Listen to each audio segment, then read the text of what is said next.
Good afternoon, everybody. Today we're talking about transformation and oncogenesis.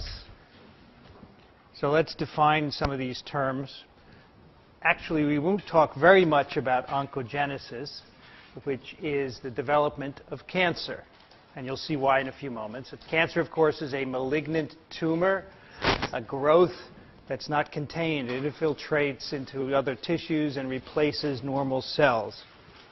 Cancer is a genetic disease. Mutations occur in our genomes that make cancers occur. And the mutations occur in genes that affect cell growth. So the cell cycle, communication between cells, and the ability of cells to divide. Mutations in genes that control these steps are part of what causes cancers. These mutations that cause these cancers can be inherited. They can be caused by damage to your DNA that you sustain in everyday life, environmental chemicals that are carcinogenic, cancer-causing, or they can be caused by viruses, which is what we're going to talk about today. And in general, people believe that you need about 5 to 7 mutations in our genome in order to cause a cancer. And as you will see, viruses start off on that road. They don't cause everything that you need to happen to cause a cancer, but they start you along that road. So virus-induced cancers contribute to about 20% of human cancers, so the minority of cancers. And these are some of the viruses that are involved: Epstein-Barr virus, hepatitis B, hepatitis C, HTLV1, and human papillomaviruses. However, liver and cervical cancers are mainly caused by virus infections. We're not going to talk about these today. We don't have time to cover all of them. But in fact, we don't really understand the mechanisms by which viruses cause liver cancer. One thing I would like you to understand is that transformation, oncogenesis, malignancy is not needed for any virus to replicate. Viruses don't need the transformation of cells or the formation of a tumor in order to grow. It's a side effect of our response to the infection. And I hope you see that by the end of today's session. So these are viruses that cause cancers in people and in other animals. There are RNA viruses. The flaviviridae hepatitis C virus is liver cancer, and then retroviruses are responsible for many cancers in animals. In humans, HTLV1. And then there are many DNA viruses that are involved. Today we will talk about retroviruses that cause transformation, and we will talk about adenoviruses, papilloma, and polyoma viruses, to give you an example of the mechanisms that are involved. This all began actually in 1908, but we'll start in 1909 with Dr. Peyton Rouse working at the Rockefeller Medical Institute here in New York. He took a tumor from a chicken. He made a cell-free filtrate. So by now we know viruses had already been discovered. And he injected it into another chicken. And that chicken got the same kind of tumor as the one that he had taken out of the first one, showing that cancer could be caused by a virus infection. Now, you should remember that in 1908, other investigators had shown that a leukemia in chicken could be transferred by a virus. But leukemias at the time were not thought to be cancers. They weren't solid tumors, as is the sarcoma of these chickens. So that wasn't originally appreciated. However, the idea that cancer could be caused by a virus took the scientific world, at least 50 years to accept. And he lived long enough to get the Nobel Prize in 1966 for this work. And as you'll see, it wasn't until many, many years later that this was an accepted mechanism of causing cancer. We'll talk about this a lot today. So his legacy was a virus called Rouse sarcoma virus, RSV, and this was a key player in 2 other Nobel Prizes after he got his. Now, it wasn't until the 1960s that other experiments made it clear that viruses could have a major role in cancers. And here, this is because it was noticed that some viruses changed the growth properties of cultured cells. So not animals, as Peyton Rouse did, but simply cells in culture. By now, The ability to grow cells in culture is well established, and investigators began infecting these and noticed that some viruses could change them. And there were two in particular that I want to point out. One, infection of hamster cells in culture with a polyomavirus. The cells changed shape and they kept growing. They were immortalized. And another experiment, mouse cells, 3T3 mouse cells infected with a virus called SV40, a few cells grew as colonies. So in these two experiments, most of the cells die, but there were a few rare cells that didn't die, and they had very different growth properties. And these were called transformed cells because the properties of the cells were transformed. So this is the transformation part of the title of today's session. The viruses were doing something to transform the cell. So here are some photographs that illustrate this morphologic transformation that occurred. So these are all avian cells transformed by Rouse's virus, Rouse sarcoma virus. And there are two different kinds of transformation shown here on the left. These cells here in the middle of this field is a focus of fusiform cells. So these are very different from the surrounding monolayer. They're long and extended. So this is caused by virus infection. And if you look up at high magnification, you can see these cells are piling up on one another. So they don't stop growing when they touch each other, as does the rest of the cell monolayer. Here's another kind of transformed focus, as we call these. These are round, refractile cells. Light doesn't pass through them. And at high magnification, you can see they're not actually attached to the plastic or glass substratum that the other cells are growing on. So these are several important properties that differentiate the transformed cells from the normal ones that weren't infected. So these were very strange to virologists who first noticed them. And here are some of the changes that occur when a virus transforms a cell. You have a loss of anchorage dependence. The cells don't have to be attached to the plastic or the glass to grow. There is a loss of contact inhibition. Normally, untransformed cells will stop growing when they touch each other. The transformed cells just keep on growing. They pile up, and they form these foci. These cells can also form colonies in a semi-solid medium like agar. Normal cells can't do that. They don't grow well in the dilute area of the agar, but the transformed cells have reduced growth requirements, and they can grow in semi-solid medium. And these transformed cells need fewer growth factors. So typically we grow cells in medium containing an animal serum, which provides growth factors. And these transformed cells need less serum to grow in than normal cells. So these are the properties of these transformed cells. Now, the two names of this lecture, transformation and oncogenesis, are distinct processes. We're going to focus on transformation as a step on the way to oncogenesis. Transformation is what we see in cell culture. It was a way to study cancer or the steps to cancer using cells in a very defined way. Oncogenesis is the development of a tumor. This happens in an animal. And this requires additional genetic changes in addition to those that cause the cells to be transformed. Not every transformed cell is oncogenic.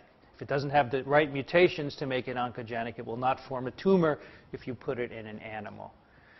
And here's the crux. Studying virus-transformed cells allows you to identify the mutations that are along the pathway to establishing oncogenic potential.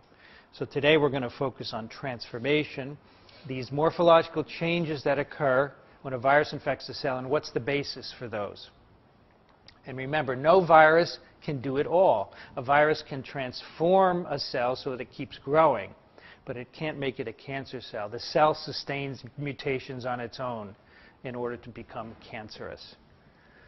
So how can a viral infection transform cells? To do it, the following events have to occur. You have to prevent the virus from killing the cell, obviously, right? If the virus kills the cell, there's no chance that it will become transformed. So the infected cell can't die. You have to reduce or eliminate virus replication for transformation to occur. And typically the transformed cells that we're going to talk about today do not produce virus particles. So you're severely suppressing the viral replication cycle. And the cells have to continue to divide. That's one of the definitions of transformation, is that the cells grow uncontrollably. So the cell becomes what we call immortal. And all these situations have to occur in order for a viral infection to transform a cell.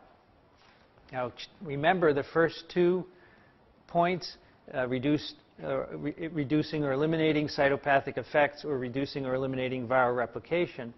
That should ring a bell. Those are 2 of the characteristics of a persistent infection. So a transformation is a form of persistent infection. So what happens to the virus genome in a cell that is transformed? Sometimes the cells have all the viral genome present, or in other cases there's nothing left of the viral genome.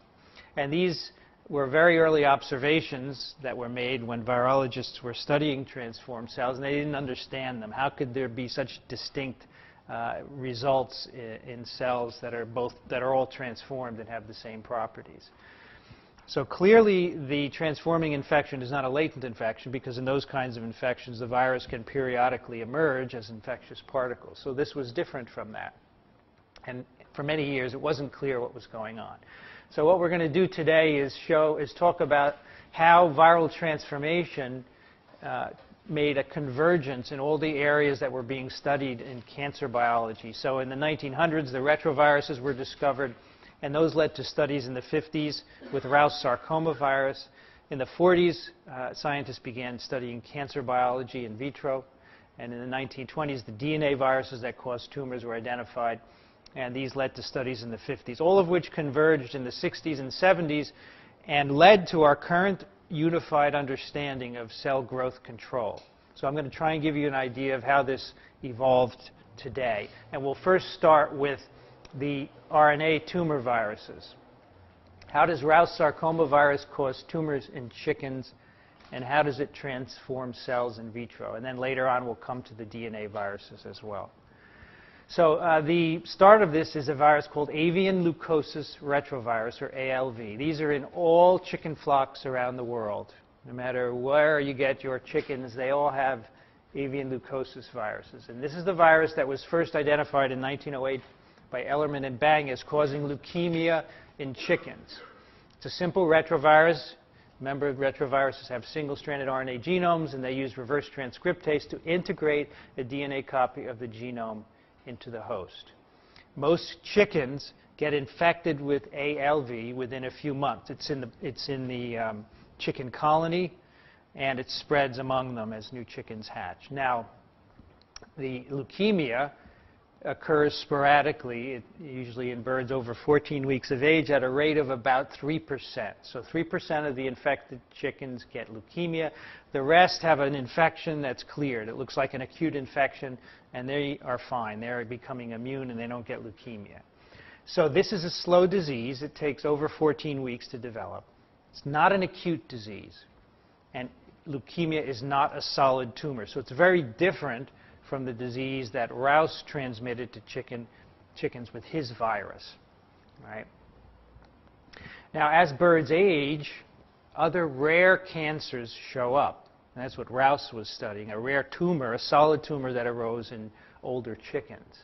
And these are typically connective tissue tumors or sarcomas, tumors of fibroblasts.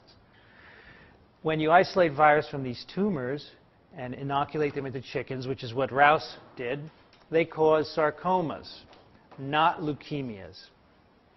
And they cause sarcomas very quickly.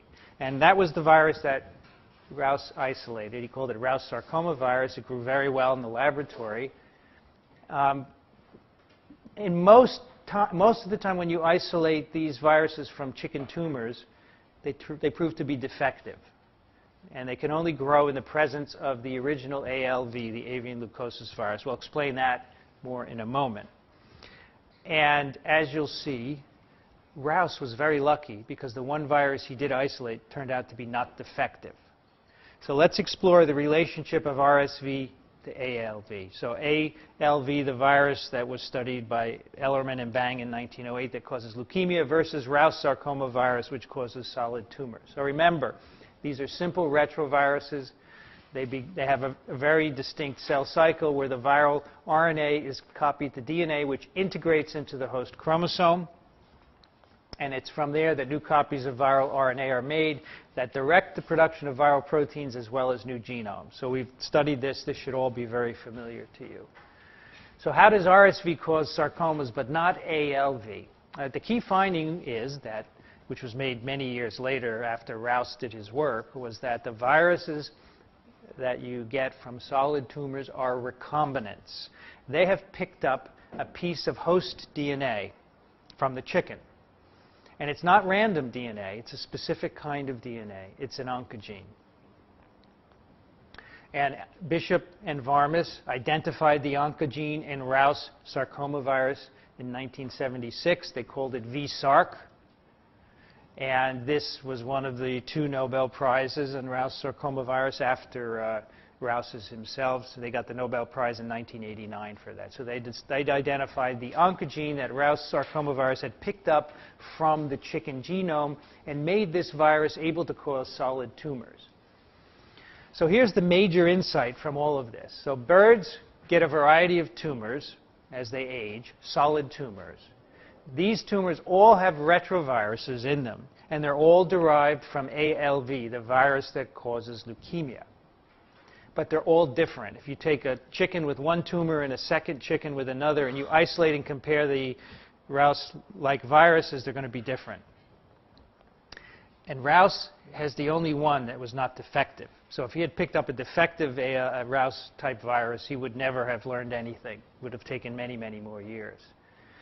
So the genomes that you get from each new tumor have different host DNAs in them. They don't have SARC, which is what Rouse's virus have. They have other oncogenes in them. And each virus that you get has a novel oncogene in it that in the subsequent years have been studied. And there are many, many of these oncogenes, a gold mine basically for studying molecular oncology. So here are some of them. So these are the sequences of the proviral DNA. That is the viral DNA as it's integrated into the host genome. So on the left are the avian-derived viruses. So at the top is avian leukosis virus. This is the virus that causes leukemia. It's a non-defective virus. It has a complete genome. You put this in a cell, and everything is produced that's needed to make new particles. So you have a gag, pollen, envelope gene, and that's enough to make new particles. Now, chickens are infected with this, and as they age, they develop tumors.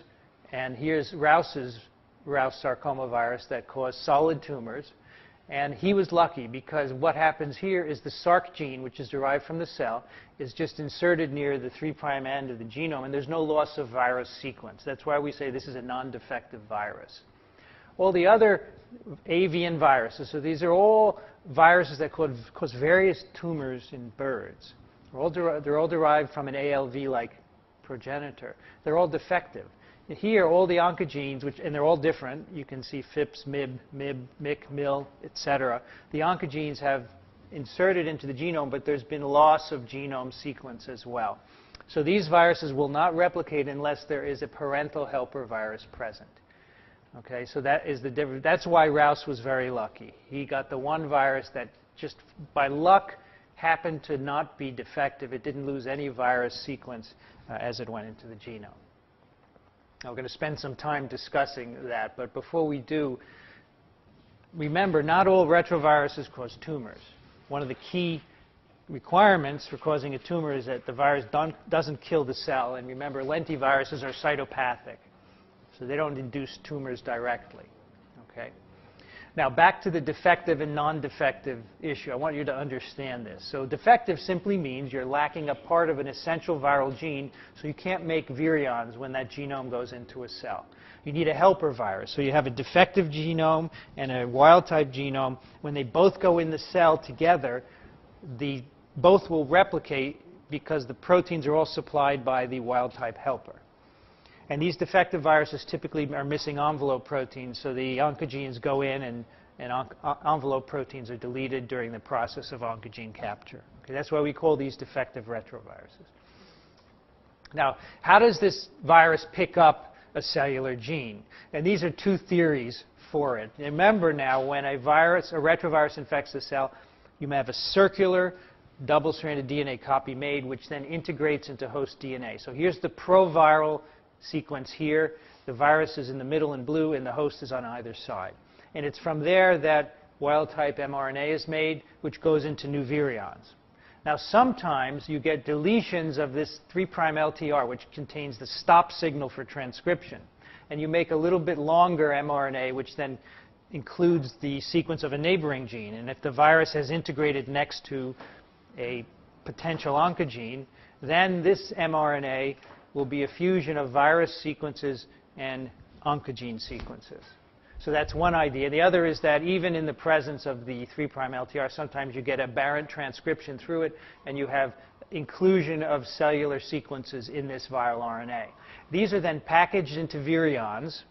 So you have a wild-type sequence and a sequence with some extra cell sequence. And when these infect new cells, the reverse transcriptase makes a hybrid genome between these two RNAs. So here the reverse transcriptase is starting on the wild-type genome because that's where the primer binding site is. There's no primer binding site on the hybrid genome. And then it switches over to the hybrid genome. And a similar thing happens with the other scheme on the right. The result is you have retroviruses produced or proviruses produced that have insertions of cellular sequences. And you can see it here labeled VONC. And sometimes these sequences also undergo mutation. So it's not a faithful copy of the cellular gene. It has some amino acid changes. Okay? So these are some ideas for oncogene captures for retroviruses. Now, an important point is that these viral oncogenes are not precise copies of host genes. They can be mutated or overexpressed in the context of the viral genome. And that's why they dysregulate cellular growth. Right? And the cellular genes, the normal counterparts now we call proto-oncogenes, not oncogenes, because they are not mutated and normally they're regulated so they don't cause cancers. And these are a variety of proteins of different kinds, as you'll see, that control the cell cycle. They control when cells will divide or not. Oncogenes are the versions of these genes that are in the virus, the retrovirus that's picked them up. They're mutant proto-oncogenes. So the proto-oncogene is in the cell. The oncogene is the mutant version in the virus.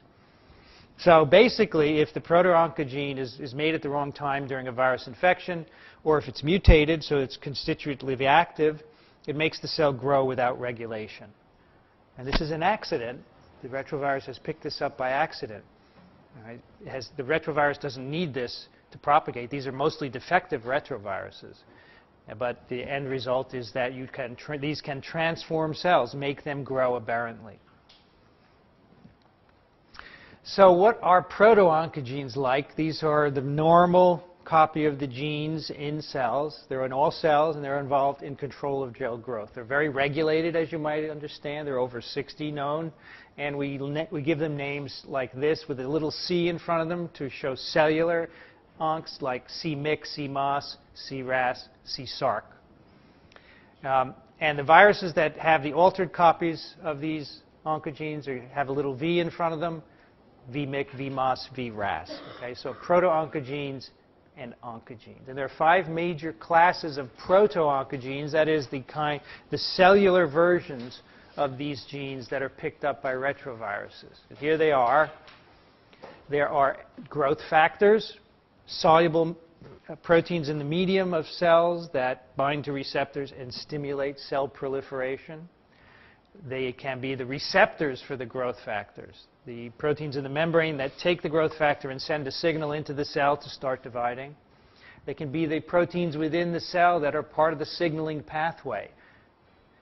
They can be transcription proteins that are in the nucleus that respond to this pathway after growth factors bind at the cell surface. And then we have the so-called tumor suppressor genes, which are negative regulators of cell growth. And these are not picked up by retroviruses. We'll talk about those in the second part. All right, so 5 classes of proto-oncogenes that are picked up by retroviruses. You can see if the retrovirus picks this up and overexpresses it or mutates it, then the cell will divide aberrantly. And here are where these proto-oncogenes are located. Again, they are a pathway leading from growth factors to the stimulation of cell division. So you have the growth factors themselves. So the V-cis or the C-cis proto-oncogene is an actual growth factor. There are growth factor receptors that are proto-oncogenes. Membrane-bound protein kinases, part of the signaling pathway. GTP proteins that are part of the pathway, like RAS, cytoplasmic protein kinases, and finally, proteins in the nucleus, transcriptional regulators, or proteins that regulate the cell cycle.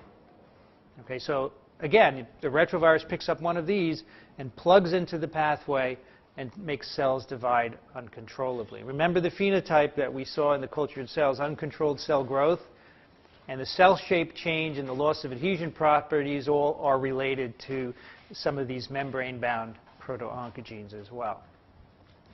So normally, proto-oncogenes in the cell are under strict control. You don't want a cell to divide at the wrong time. But they can be activated in several ways: by mutations, the normal function of the gene is altered, or by loss of control of the expression of the proto-oncogene. So the protein is actually not changed, but its regulation is lost. So in the context of the viral genome, it's not regulated in the proper way as that would be in the cell. And that's why you have uncontrolled growth. These kinds of, there are also examples where there are cell oncogenes that are fused to other promoters which turn them on inappropriately, or in some cases, a cell protein that's normally unstable and regulated is rendered more stable by the presence of the retrovirus. These are dominant methods of activation. In other words, these changes are dominant to a recessive version of the gene. There can also be mutations in our tumor suppressor genes, null mutations, meaning that the tumor suppressors are taken away.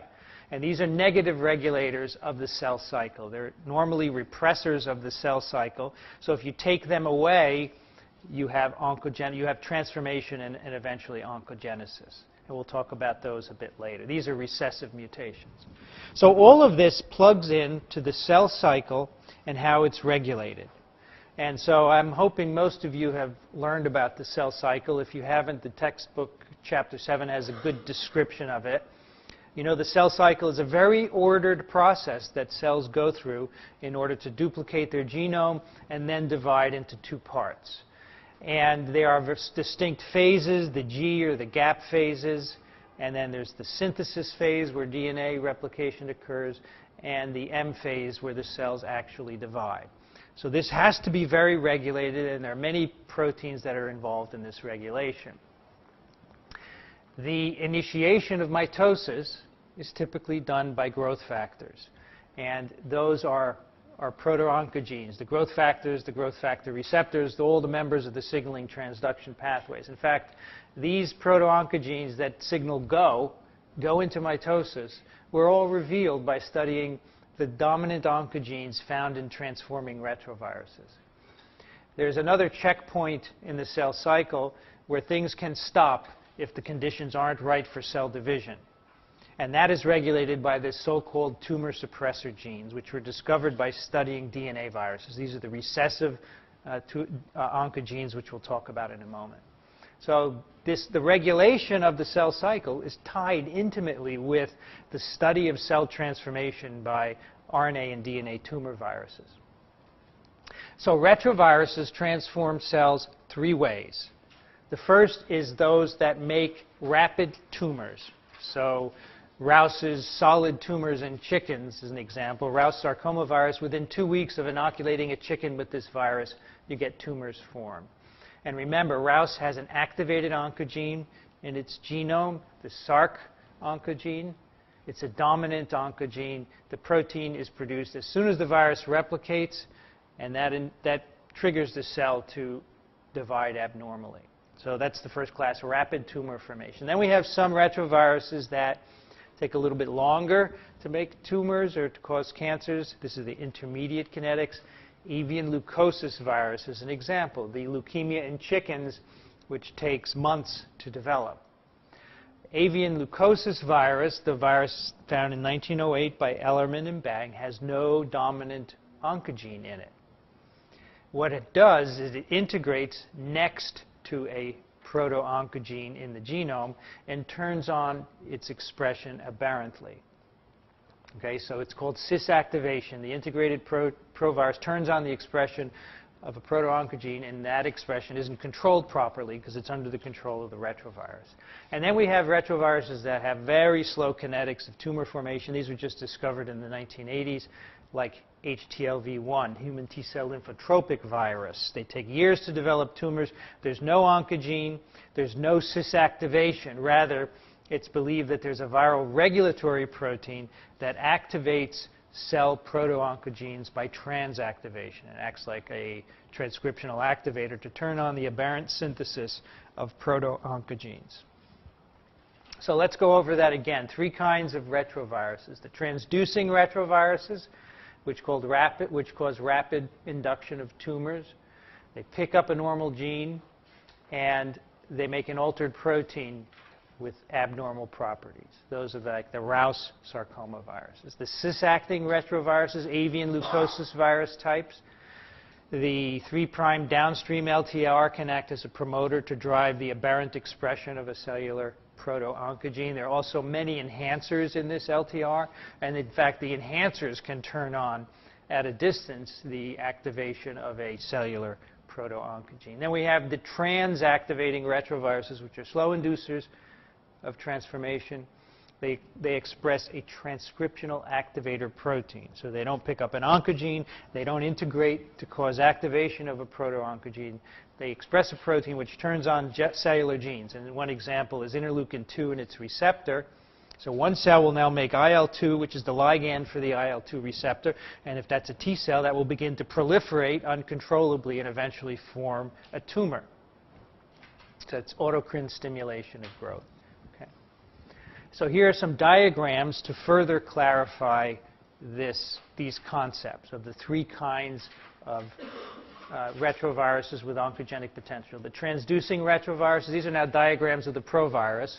This one has picked up an oncogene called VONC now. It's in the viral provirus. This is a defective provirus, and this oncogene is made aberrantly, or it's defective, or it's mutated in some way, so it transforms the cell. We have the cis-activating retroviruses, which insert their viral genome next to an oncogene, and then transcription, say, from this LTR drives the aberrant production of the cellular protein. And then we have the trans-activating retroviruses, where the virus doesn't have an oncogene, it doesn't integrate next to an oncogene, but it makes a transcriptional activator which leads to the production of cellular genes that result in transformation. Okay? So these viruses, these transforming retroviruses of all 3 classes, transform cells as a mistake. It's a very rare event, and it's not needed for viral proliferation. But retroviruses, as you know, are insertional mutagens. They insert randomly into our chromosomes. So at some point, they're going to integrate into a bad place and cause transformation. So there's no requirement for transformation or for oncogenesis for these viruses. It's a byproduct. So here's a good example of this. Retroviruses are being used for gene therapy. And a number of years ago, there was an incident in France where a number of individuals who had received the retrovirus for gene therapy developed a kind of cancer because the virus had integrated next to an oncogene. So it's something that can happen because it's a random event integrating next to an oncogene. All right, so that's the RNA tumor virus side of this story. In the 1900s, they were discovered, and then in the 50s, the transformation was beginning to be understood. Now let's talk about how the DNA viruses contribute to this story and how we merge that with the present unified theory of cell growth control. So the first DNA or oncogenic DNA virus was the papillomavirus that causes warts or papillomas in cottontail rabbits by Richard Shope, 1933. And this was at the time not possible to grow in cells and culture, so it was not studied very much, and we didn't learn a great deal about the oncogenic potential of this virus. But today we now know that human papillomaviruses are very much involved in human cancers, and so we've learned a lot more about how that works, and we'll talk about that. The tumor virus, the DNA tumor viruses that really propelled our understanding of transformation forward were the polyomaviruses, discovered in 1953, And these viruses cause tumors, rarely cause tumors under very certain conditions, which we'll look at. And Jim Watson, who was one of the people who solved the structure of DNA, he was taken by these viruses. He said they are the answer to cancer. Well, they are not the answer. They're the beginning. Again, they transform cells on the way to cancer. But other things have to happen, which we still don't fully understand today. Another important DNA tumor virus, SV40. Simian virus 40, or simian vacuolating virus number 40, was discovered as a contaminant of some of the early poliovirus vaccines. Now, these poliovirus vaccines were made in monkey cells because people didn't want to use human cells to make vaccines because they thought maybe there's a human tumor virus in these cells and we don't want to give people that. So they used monkey cells, and it turned out that for many years people got polio vaccine that had SV40 in it. And in 1962, Hillerman and Eddy showed that in hamsters, this virus will cause tumors. So now there's actually there's a lot of discussion about whether any of these millions of Americans who got SV40 in their polio vaccine are actually developing tumors or not. There's an interesting text box which you should have a look at. So these are the classic DNA tumor viruses. SV40, its natural host is monkeys. They came from the monkey cells used to make the polio vaccine. But they don't cause tumors in monkeys, either in the wild or the laboratory. And they don't transform monkey cells in culture. So calling it a tumor virus is a bit of a stretch. But under certain conditions, they will cause tumors. And that has been extremely illuminating in showing us another pathway towards cellular transformation. Polyomavirus is the other classic DNA tumor virus. Its natural host is the mouse. It is ubiquitous in mice. All wild mice have it, but it doesn't cause cancer in mice. It does make tumors in hamsters, rats, or rabbits. So maybe you're beginning to see a pattern here. It's always the wrong species that these viruses are causing tumors in. That's where the name of this virus comes from, polyoma, many tumors in many tissues in these animals. So here's a summary of all this, how cells of different species respond to infection. So SV40 from a monkey, in a monkey cell or a monkey, it's permissive. It replicates and it's lytic, and you get infectious virions produced. It's not permissive the mouse polyomavirus is not permissive in monkeys. But the mouse polyomavirus is permissive in its natural host, mice. And remember, in these two conditions, you get an acute infection and you don't get tumors in the natural host. But look, when you put SV40 into either hamsters or rats, it's semi-permissive, meaning you get early proteins made, no virions. And those are the conditions where you're going to get tumor formation in the animals. So the same with a mouse polyomavirus in hamsters or rats. You have a semi-permissive growth cycle. Only early proteins are made, no virions are made. And of course, non-permissive, you get no infection at all and nothing can happen. You can't get virions produced and you don't get transformation. So why is this? Why do tumors only occur in these species where the infection is semi-permissive? Well, let's explore that. Here's another fact that you need to know to understand this observation. If you infect 100,000 cells, maybe you'll get one transformed cell if you infect mouse cells with SV40 or hamster cells with polyoma. You get very rare incidents of transformation. So it's not a normal part of the virus life cycle. Why? Why is it so rare, and how does this relate to rare tumor formation? So remember, tumor formation in the animal is rare. Transformation in cell culture is also rare. All right, so let's look at the polyomas. We have studied these in a variety of ways. We've talked about DNA replication. These are viruses with small double-stranded DNA genomes, and they're packaged in an icosahedral capsid. Examples include SV40, which is the monkey virus we've talked about. It's a model polyoma virus. Then there's also BK virus, which is a human pathogen, and JC virus, another human pathogen. So most people seem to be infected with JC virus, And if you get immunosuppressed, if you get AIDS, or if you get transplant and you get immunosuppressed for that, you tend to start replicating JC and you can get nasty diseases. The papillomas now, we're going to be talking about the human papillomaviruses, not the cottontail papilloma of Shope. These are the human papillomaviruses, also double-stranded DNA genomes, which occur in many serotypes, but 3 of them cause tumors in people. The human is the permissive host, and it can cause either warts or cervical cancer. And a wart is a benign tumor. It represents hyperproliferation of cells.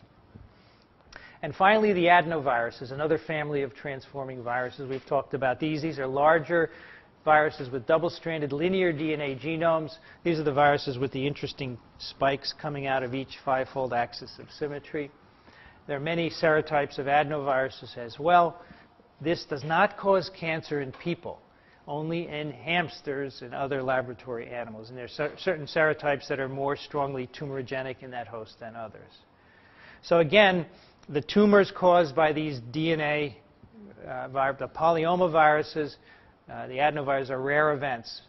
Typically for adenovirus, one focus requires infection of 10 to the 4 to 10 to the 6th plaque-forming units on a plate of many cells.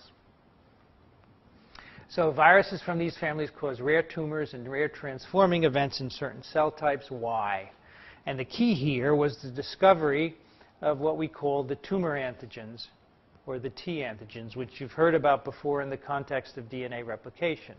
So when an animal develops a tumor, it makes antibodies to novel proteins in the tumor. And when the tumor is induced by a virus, those antibodies are against viral proteins. And when investigators transformed cells in culture with these DNA viruses, they found that the cells produced the same proteins that were produced in the animals against which antibodies were made. So in other words, the antibodies against the viral proteins were also found in the transformed cells. And these were the T antigens.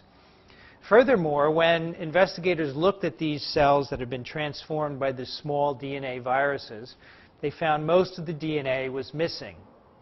And they all had a little bit of viral DNA, and they were all corresponding to genes that encode T antigen. So most of the viral genome was missing, which explains why you don't make virus particles. Remember, that's a requirement for transforming. You can't kill the cell. And these DNAs that were left were all encoding T antigen. So just a fraction of the genome, very different from retrovirus transformation. So these are the viral T antigens. For SV40 and polyomaviruses, there are 2 or 3 different size T antigen proteins. There's large T and small t for SV40. There's large, middle, and small t. And these are very different proteins, 0 identity among them. Okay? And papillomaviruses have 3 tumor antigens, also called E5, E6, and E7 proteins. They're all early proteins of the virus. And adenovirus T antigens are E1A and E1B. And again, these proteins are not related to each other at all. Very, very different proteins. So we have 3 virus families, 3 different sets of tumor antigens or T antigens. So how do they work? This will explain everything. So these T antigens are essential viral genes. You've heard about these in the context of SV40 DNA replication. They're absolutely required for replication. They activate transcription, and they are required for viral DNA synthesis. And again, they are the only viral genes that are always retained in either tumor cells or transformed cells. So why are they expressed in the transformed cell? Are they the cause of the transformation, or are they an effect of transformation? So there are 2 observations that were made to answer this question. First is that T antigen is essential for DNA replication. You know that already. And the second is that T antigen alone can transform cells. Just take the gene encoding T antigen, put it in a cell, the cell will become transformed. It will acquire those altered growth characteristics that we talked about earlier. So in terms of SV40, this is why the virus does this. Remember, the virus has a small DNA genome. It doesn't encode its own DNA polymerase. So it's going to use the host machinery to replicate its genome. Now, when the virus infects a cell, it doesn't know that if the cell is replicating or not. And many times the cells infected are in a resting phase. The virus wants to get the DNA machinery going so that it can replicate its own genome. So here's how it does it with T antigen. T antigen, as you know, recruits host DNA polymerase to the origin, but the infection also pushes the cells from G1 into the synthetic phase where DNA is replicating. That provides the virus with all the machinery it needs to replicate its DNA. So the virus somehow kicks the cell into S phase, and then T antigen helps recruit the polymerase to the origin of replication. So these all seem unconnected, but they're all really important for us understanding how the virus transforms cells and what it has to do with the cell cycle. And this is all unified by a 53 kilodalton protein that was found to bind to SV40 T antigen.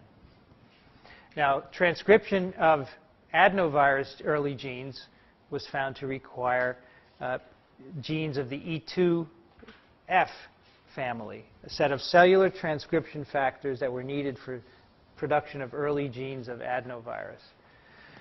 E2F, which interacts with the adenovirus genes, was found to bind this protein called RB, retinoblastoma protein. P53, which is this one bound to SV40T, RB, and E2F, all of which are crucial for these early phases in the viral life cycle, were found to be critical players in the control of the cell cycle. So these were discovered by virtue of their interaction with viral proteins. And they turned out to be really important in uninfected cells for regulating the cell cycle. So here's the cell cycle again. Remember, the cells go through a very ordered and timed series of reactions: DNA synthesis, resting stages, and cell division. And at several points, checks are made to make sure that the conditions are right to proceed with this. If there aren't enough nutrients present, for example, the cells will not undergo division. So typically, cells replicate their DNA, and then there's a resting period where they check to make sure everything's ready, and then they initiate mitosis. And there are many sensors that play into the cell cycle with a variety of different proteins. So here's the cell cycle link between the T antigens that we've been talking about of all these DNA viruses, RB, E2F, and P53. RB and P53 are negative regulators of the cell cycle. So in contrast to the oncogenes that we talked about previously, which push the cell cycle forward, P53 and RB tell it to stop if conditions aren't right. They stop cells from going into the cycle when it's not right. They're the brakes of the cell cycle engine. So they're the opposite of the growth factors, the transduction cascades that are found in the retroviral oncogenes. That's why we call these tumor suppressor genes, because they negatively regulate the cell cycle. And what is a major determinant of whether a cell will enter the cycle is the nutrient concentration and growth factor levels in the medium. The cell wants to have everything it needs in order to make a new cell, and if it's not present, it will not divide. Or in other words, is the outside world rich enough to replicate the cell? And again, the detectors, the growth factor receptors, the growth factors themselves, that whole signaling pathway that goes from a growth factor to initiation of the cell cycle, all those components were discovered from the RNA tumor viruses. So these are all coming together here in one pathway. So if conditions outside the cell are not right, the cells pause at the restriction point, which is the part at the bottom of that cycle which is regulated by these tumor suppressors. You don't make DNA and you don't divide. So DNA synthesis occurs in the S phase and division occurs at the top. And the protein that regulates the restriction point decision is RB. RB was originally discovered through the analysis of retinal tumors. And these, if both copies of this human gene are lost, you develop retinal tumors. And then subsequently, this protein was found to interact with viral T antigen. So it's a recessive oncogene. So let's look at the way that growth factors kick the cell cycle in. So here's a diagram of a cell, and we have a growth factor shown here as a ligand binding to its growth factor receptor. So growth factors stimulate cells to divide. That's their function. And the cell wants to know if these are present, and this sensing pathway tells them. If the growth factor binds its ligand, you have initiation of a signaling transduction pathway whose components, or many of these components, are proto-oncogenes. The end result of this signaling pathway is the upregulation of cyclins and cyclin-dependent kinases, which are the input molecules for regulating the cell cycle. So in this case, you have a growth factor receptor binding. The result is increased levels of the cyclins and the cyclin-dependent kinases. Oops. And what they do is phosphorylate the RB protein. By phosphorylating it, that now allows a series of genes to be transcribed, which drives the cell into the S phase. So they go from G1 to S. So here, the sensing of the environment goes through a signaling pathway and eventually ends up at RB, which tells the cell there are nutrients here, you can start dividing. So it turns on the synthesis of all the genes that are needed to do that. So that's a simplified view of what's going on here. Now, RB, how is RB regulated? So I told you it gets phosphorylated, but what does that actually do? RB binds one of the members of the transcription factor family called E2F, which we encountered already as interacting with one of the viral proteins. And this complex, RB plus E2F, is actually a repressor of transcriptions of genes that are needed to push the cell through the cell cycle. Okay? So RB E2F is an inactive complex. It will bind promoters, but it doesn't result in transcription of all the genes that you need to make new cells. Okay? Absolutely required to start the S phase. Now, when RB is phosphorylated, E2F is released. And now E2F can act at promoters of genes that are needed for cell cycle progression. So that's how this checkpoint works. That's how RB works. When RB is unphosphorylated, it's bound to E2F. You don't get transcription of these cell cycle genes. When nutrient levels are sufficient, RB is phosphorylated by the cyclins and cyclin-dependent kinases, dissociates from E2F, and now you get driving through the cell cycle. So you leave G1 and move into S. Okay? Now, DNA viruses want the cells to be replicating. Remember, SV40 comes into a cell. It needs to use the host cell DNA replication apparatus. And it can't guarantee that every cell it infects is going to be actively dividing. So it has to have a mechanism to turn on cell division. And that's what T antigen does. All by itself, it kicks cells into S, or synthetic phase. The virus has this protein so that the cell will make DNA, and it can use the DNA polymerase and other factors that it needs. So when viral antigens bind RB, it releases E2F, and that initiates the transcription of genes that are needed for driving the cell cycle forward. So T antigen by itself can accomplish the liberation of the E2F, which is usually accomplished by cellular kinases. And that's why these T antigens can transform cells. So here's an example of that. So here's a diagram of RB protein bound to E2F. So in this form, it is actually bound to a promoter, but it's inactive. RNA cannot be made from this particular promoter, which includes a gene that's needed for driving the cell through the cell cycle. So normally, RB would be phosphorylated. So if there's growth factors in the medium, that would lead to phosphorylation of RB. It would separate from E2F, and then E2F can go on and stimulate the genes that are needed for cell cycle progression, and also it stimulates DNA synthesis. But the oncoproteins, the T antigens of these viruses, E1A, at large T, or E7, can do a similar thing. It can bind to RB and allow E2F to be liberated. So here we show these T antigens binding RB. E2F is liberated. So again, the same thing can happen. DNA synthesis and entry into the cell cycle can occur. So the viruses want to do this to get the DNA synthetic machinery for their purpose, to get the cells dividing. But in certain cases, and we sort of have an idea now what the conditions are, these activities of these proteins, these T antigens, can transform the cells in the absence of a virus infection. So it's a byproduct. The virus doesn't want to transform the cells, but it has this powerful protein that can do it, and in the absence of virus replication and cell lysis, that's what happens.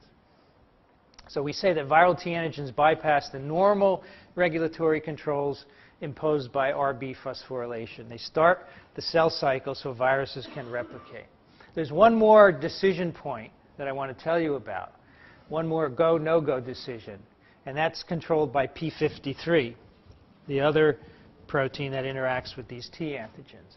And P53 in particular senses DNA damage or unscheduled DNA synthesis. In other words, a virus coming in and turning on DNA synthesis when it's not supposed to. The virus doesn't care if there are growth factors in the medium. It just kick-starts the DNA synthesis apparatus. And P53 can sense that in a variety of ways. And so if P53 finds DNA damage or unscheduled DNA, it says, no, we don't want to do this, and it puts the brake on the process. So P53 is the master gatekeeper. It's a transcription protein. It recognizes DNA damage, as I said, and when it does, it stops the cell cycle. It wants to fix the damage before going on. You don't want to replicate damaged DNA. And it does so by activating a protein called P21, which in turn inhibits the cyclins and the cyclin kinases that are needed to push the cell through the growth cycle. It recognizes viral DNA as well through other sensor proteins as being abnormal. And if it does that, and if E2F is also free, so in other words, if RB is phosphorylated or bound by a T antigen, then the two proteins cooperate to induce apoptosis. So in other words, P53 is sensing that there's viral DNA present, and if the cell cycle has gone too far, it will dictate that the cell die. Instead of replicating abnormal DNA, it will say, we're going to die, so it starts apoptosis. So it commits cells to die if they get too far into the cell cycle. And you remember, apoptosis is one of the intrinsic defenses of cells against DNA virus infection. This is one of the ways that apoptosis is triggered via P53 sensing DNA intermediates. So let's see how that looks like, the regulation of P53. It's sort of this is a simplified version of a complex scheme. P53 is shown here. It's normally a protein which is at very low levels in the cell, and it's kept at low levels by ubiquitination and degradation by the proteasome. Now let's say that there's DNA damage present. This could also be viral DNA, but that DNA damage is sensed by a protein called ATM, and that proceeds to phosphorylate P53, which gets it out of this degradative pathway, and then it combines with a variety of other proteins to form a tetrameric complex at promoters, and that now stimulates the transcription of mRNAs that encode genes for arresting the cell cycle and driving the cell into apoptosis. Remember, P53 wants to halt the process if it finds broken DNA or viral DNA in the cell. And this is how it does it, by stimulating the transcription of proteins that can do that. So viruses don't want this, right? Viruses don't want the cell to die. Viruses don't want apoptosis. They don't want cell cycle arrest, the DNA viruses. They need the active replication structure of the cell to make their genomes. So what do you think they do with P53? They inhibit its function. So all these tumor antigens that we've been talking about also inhibit P53 function. So on this slide we have P53, which can cause apoptosis and cell cycle arrest when it receives the proper cues. Viruses, DNA transforming viruses, make these oncoproteins. For example, E6 binds P53 and targets it for degradation by the proteasome. The large T of SV40 binds 53 and sequesters it so it can no longer induce apoptosis and cause cell cycle arrest. And the same with the E1B of adenovirus and another protein of adenovirus as well. So they all work to block the action of P53 because they need replication and they need the cell to be healthy, obviously, in order to make viruses. So again, the function of these proteins is in the context of a virus replication cycle. It's not to transform cells. It's only when you take away virus replication by very rare events, which we'll talk about in a moment, that you get transformation. So you have cell division in the absence of virus multiplication. So those are the links between the DNA viruses and transformation. So again, infected cells enter S phase because the T antigens counter the RB checkpoint, and they don't die from P53 inducing apoptosis because they inactivate that as well. So they deal with both RB and P53. And this is just an incomplete story. There are other proteins that are made by DNA viruses that block other kinds of apoptosis as well that we're not going to talk about. But just to let you know that it's not as simple as that. So let's end up with answering the question of why are all the viral genes typically turned off or deleted in cells that are transformed with these viruses, SV40 polyoma and adenovirus. So why are most of the genes off or gone, and why is transformation so inefficient? It's really an accident, but why is that? Well, it's rare because you have two low probability events that are occurring. Lethal late genes cannot be expressed. The late genes of these viruses, remember, are all involved in assembling new virions and killing the cells so that the virions can get out. Those have to be turned off. Otherwise, you would not get a transformed cell, obviously. So this happens in two ways. A spontaneous deletion. So the viral DNA is replicating and it deletes. And that deletion is spontaneous, an accident, causes removal of the late genes, which now allows the cells to keep dividing. Remember, they've been kicked into division by the tumor antigens of these viruses.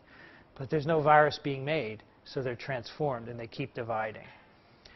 So there's a rare spontaneous, or sometimes the virus will infect semi-permissive cells. So this is where the infecting the wrong host comes into play.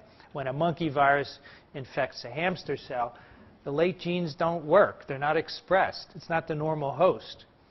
And then you get transformation. So that doesn't happen in nature.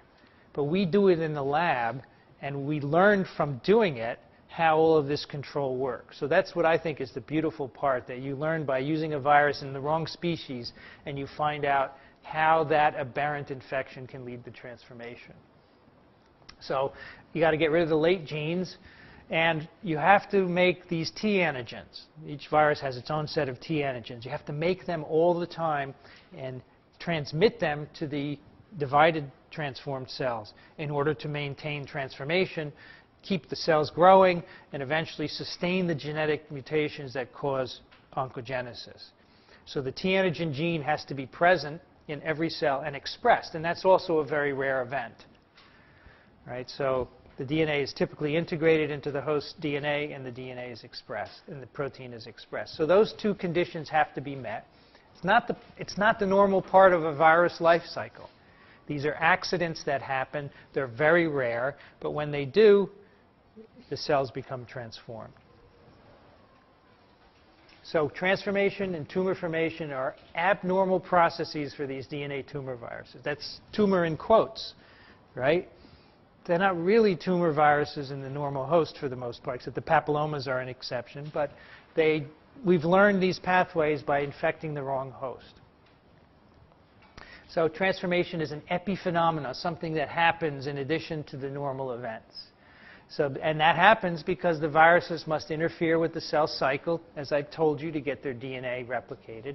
And probably all DNA viruses do that except pox viruses. Why don't pox viruses have to interfere with the cell cycle, do you think? You know anything about them that... Where? It replicates. It's on everything, right? Where? Yeah. So boxes encode everything they need to replicate in the cytoplasm. They set up their own DNA replicating machinery in the cytoplasm. They don't care what the host does, so they don't have to kick it into S phase.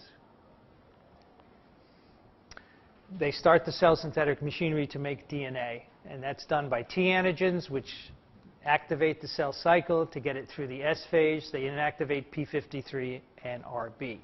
If the cells enter apoptosis, which is what P53 wants to do when it sees this unscheduled viral DNA being made, they can antagonize that as well. In addition to blocking P53, other mechanisms of apoptosis induction are also blocked, and some of those you heard from Dr. Silverstein. Okay, so that's what we learned from viruses infecting cells and transforming them. So, but if you remember anything, we now have a transformed cell in a culture. We learned a lot from it, but it's different from a tumor caused by a virus or a chemical in an animal. More mutations have to occur. And part of the reason they do occur is because you endow the cell with an unlimited ability to divide. There are no checkpoints on the cell cycle. Mutations begin to accumulate because they're not dealt with. So detection of breaks in DNA, for example, is not properly done. So you accumulate mutations in other genes, and eventually that confers the transformed cell with the ability to cause a tumor. So viruses have done a lot to help us understand that process and also normal regulation of cell growth.